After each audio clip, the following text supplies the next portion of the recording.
അതിജീവനത്തിനായി അടിപതറുന്നവരുടെയും pension വേണ്ടി ആത്മഹത്യാ മുനമ്പുകളിലേക്ക് പോകുന്നവരുടെയും കഥകൾ കേൾക്കുമ്പോൾ നമ്മളുടെ കണ്ണുകളിൽ ഈറനണിയുന്നു.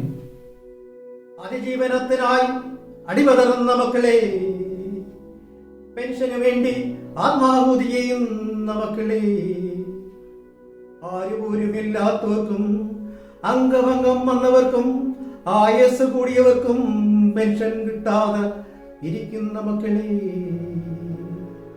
പറഞ്ഞ പെൻഷനെല്ലാം കിട്ടാത്ത മക്കളെ, നമുക്ക് പെൻഷൻ കിട്ടുമോ മക്കളെ? പെൻഷൻ കിട്ടുന്ന ഒരു പുലരി ഉണ്ടാകുമോ മക്കളെ? ഒരു നവപുലരി ഉണ്ടാകുമോ മക്കളെ? നമ്മളുടെ സ്വപ്നങ്ങൾ പൂവണിയുമോ മക്കളെ?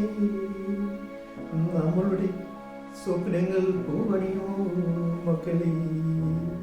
ഒരു മലയാളിയായ എന്റെ സ്വപ്നങ്ങൾ ഇവയാണ്. I have a dream. എനിക്കൊരു സ്വപ്നമുണ്ട്. എന്റെ നാട്ടിലെ അറിയിക്കുന്നവർക്കെല്ലാം പെൻഷനും എല്ലാവർക്കും ക്ഷേമം ഉണ്ടാകുന്ന ഒരു കാലം ഇവിടെ വരുമെന്നും എനിക്കൊരു സ്വപ്നമുണ്ട്. I have a dream. എനിക്കൊരു സ്വപ്നമുണ്ട്. നമ്മളുടെ കുട്ടികളും നമ്മളുടെ വ്യവസായികളും നാളെ നമ്മുടെ നാട്ടിൽ തന്നെ ജീവിക്കുമെന്നും എനിക്കൊരു സ്വപ്നമുണ്ട്. I have a dream. നമ്മുടെ മക്കളെല്ലാം, നമ്മുടെ മനുഷ്യരെല്ലാം ഇവിടെ ശാന്തിയോടും സമാധാനത്തോടും ഐക്യത്തോടുകൂടി ജീവിക്കുന്ന ഒരു കാലം വരുമെന്നും എനിക്കൊരു സ്വപ്നമുണ്ട്. I have a dream.